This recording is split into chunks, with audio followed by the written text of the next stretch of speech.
takot na takot Marcos administration at yung kanilang supporters, mga challengers at yung mga supporters ng kulay rosas na maging acting president si Vice Presidente Sara Duterte. Naging usap-usapan ngayon sa mundo ng social media ang balitang lalabanan umano ni Tito Sotto sa pagkapangulo sa 2028 national elections si Vice President Sara Duterte at confident itong matatalo niya ang kanyang katunggali ayon pa sa balita.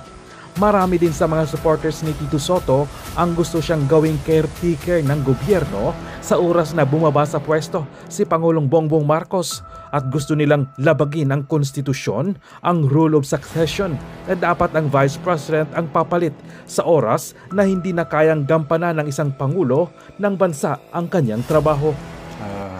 Bigyan natin ng reaction opinion itong post ni Kitty Duterte na parang hindi ako makapaniwala na ganito ang sinabi niya.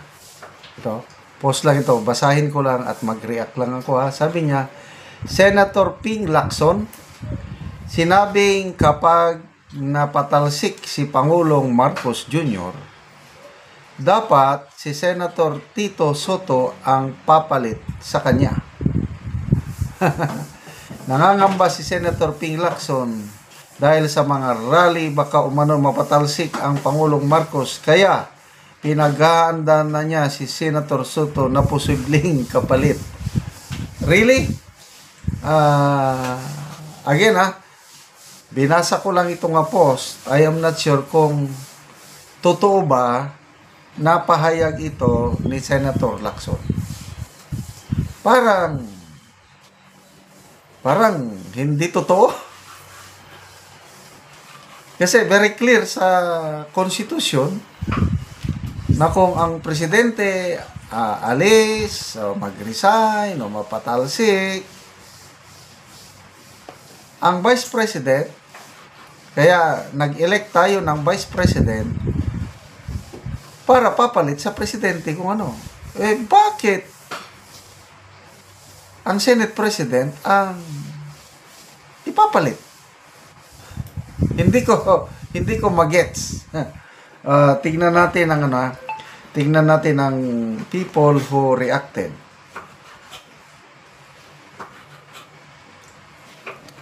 16,000 people ang nag-react. 13,000 ang tumatawa, hindi naniniwala, at 1,400 ang galit. 798 lang ang nag-like. So, halos 2% lang ang pumapayag na si Senator Sotto ang papalit na presidente. Grabe naman. Kasi marami itong mga kakamping, mga basta anti-Duterte forces. Sabi nila, hindi daw karapat-dapat na maging presidente si VP Sara. Kaya, marami akong post na nababasa ngayon, pahayag ni Senator Sotto na panawagan niya sa taong bayan na huwag hayaang makabalik ang Duterte sa Malacanang. So I don't know kung anong ibig niya sabihin sa 2028 ba o ngayon na medyo alanganin ang leadership ng Pangulo, ang daming nagrarally. Pagkatapos ng INC rally, meron pang isang rally, nakalimutan ko lang kung sino at kung kailan, bago yung November 30 na rally. Baha sa Luneta ang tawag nila sa ano. Kaya lang, sabi nila, bawal daw mag-attend sa Luneta rally sa November 30 ang mga supporters ng Duterte. So, tingnan natin mga comments, ano? Kanina, may nabasa akong post sa interview. Sabi ni Professor Carlos, dating National Security Advisor ni PBBM, hindi daw katanggap-tanggap ang papalit sa Pangulo kung sakaling mapatalsik siya. Ibig sabihin, ayaw niya kay VP Sara. Kaya, ayos din ang panawagan ng professor, ano? Tulungan na lang daw natin ang Pangulo. Natapusin niya ang kanyang 6-year term dahil binoto naman talaga natin siya for 6 years. Kasi hindi katanggap-tanggap ang papalit sa kanya in case na mapatalsik siya. Mga ganon. Isa pa, mga weird. Ito, report lang ito, hindi pa ito confirm.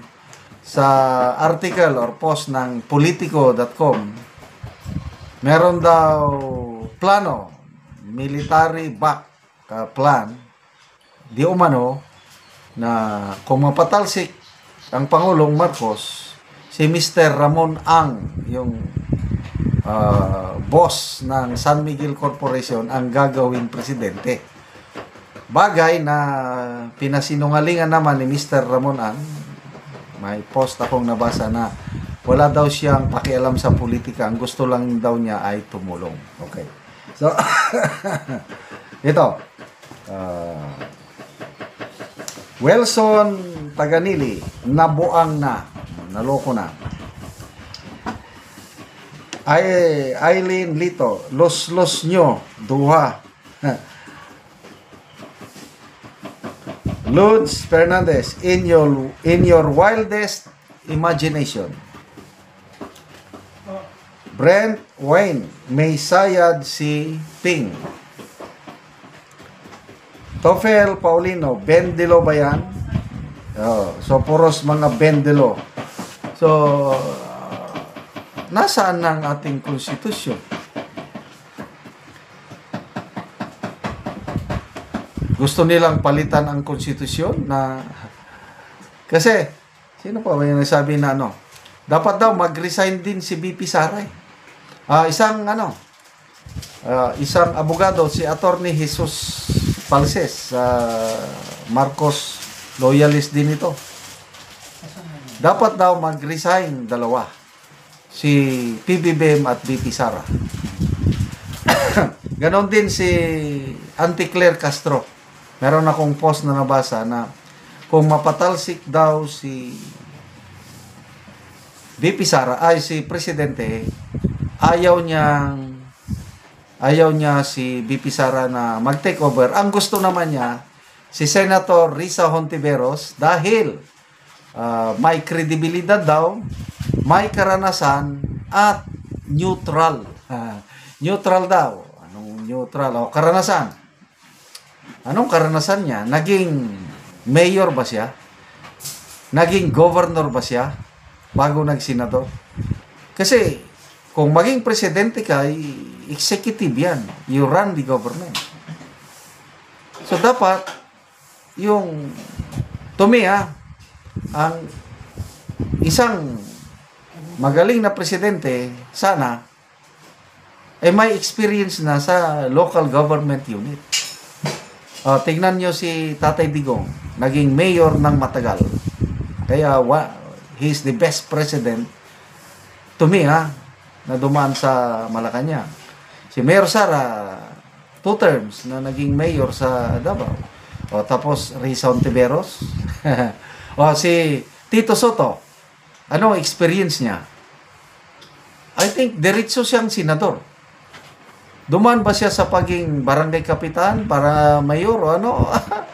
Ay nako, buong bansa Bulaga. Nabasa niyo po itong ulat na merong caretaker sa Pilipinas at isang negosyante, maraming mga ugong-ugong daw. Dininay din ito ni SMC leader na si Ramon Ang.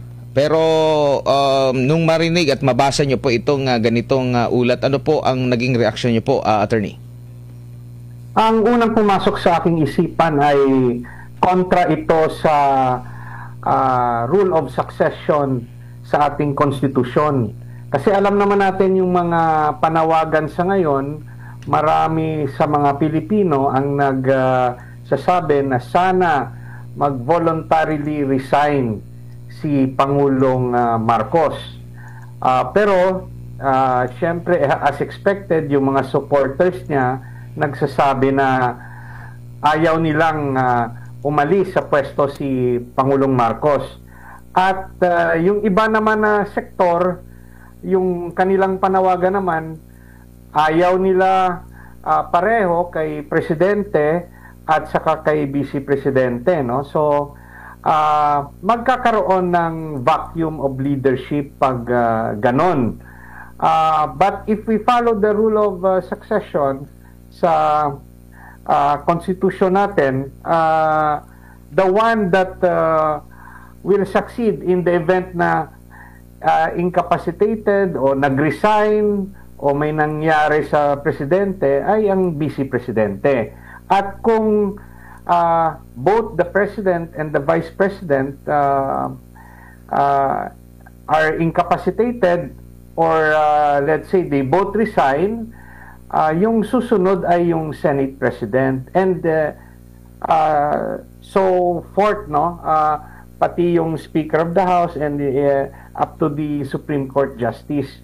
Now, yung panawagan na magkaroon ng caretaker president or leader outside the constitutional process ay talagang bawal sa batas, kasi hindi mo na sinusunod ang pinakamataas na batas ng ating bayan. So, kung sino man yung nag-propose ng ganyang senaryo at kung nagpaplano sila, dapat imbestigahan ng ating gobyerno.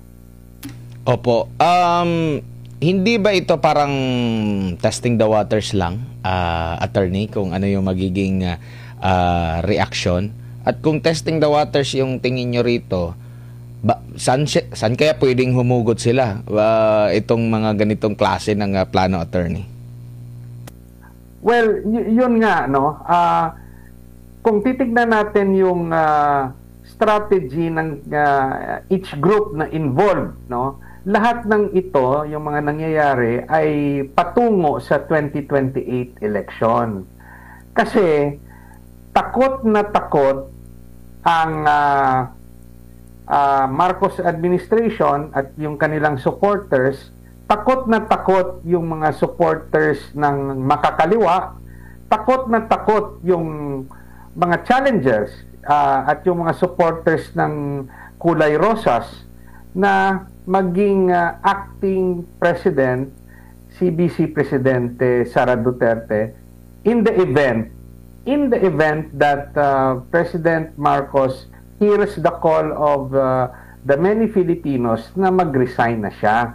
So, dahil takot na takot sila na maging acting president si VP Sara, dahil pag naging acting president si VP Sara, she will be a very strong candidate by 2028 bilang isang presidential candidate, no? So, mahihirapan na yung mga challengers na kalabanin siya. That's why gumagawa sila ng paraan, kahit yung marami rin sa mga ibang sektor na ayaw kay President BBM, either President BBM remains or magbibigay sila ng alternative leader kung magbibitiw si Pangulong Marcos.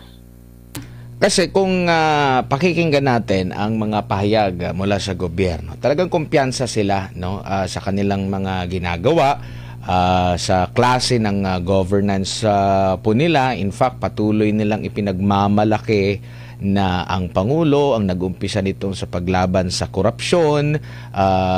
Kumbaga, ngayon, nangunguna nga ang Pangulo, na inuunahan pa niya yung Sandigan Bayan sa pagpapahayag na mayroon ng arrest warrant doon sa mga nasasangkot sa issue ng korupsyon. Pero sa kabila nito, meron pa ba silang political capital? At kumbaga, ito bang kanilang mga nagiging hakbang ay sadyang pamamaraan kasi alam nila na sa darating na halalan, alanganin tagilid sila kahit na magsanib puwersa yung dating magkakalaban din, attorney? Yung administrasyon sa ngayon ay desperado na. at ito'y gumagawa ng kung ano-anong desisyon na papalit-palit as each day passes para lang hindi mag-resign si Pangulong Marcos. Kasi hindi lang issue ng korupsyon ang kanyang kinakaharap.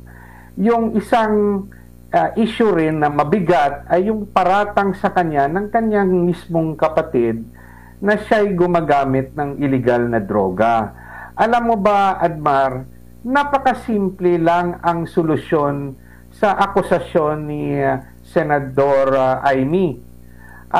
The very moment na inilabas yan ni Senador Amy, dapat si Pangulong Marcos, para mawala ang akusasyon laban sa kanya, ay magpa-hair follicle drug test na, no?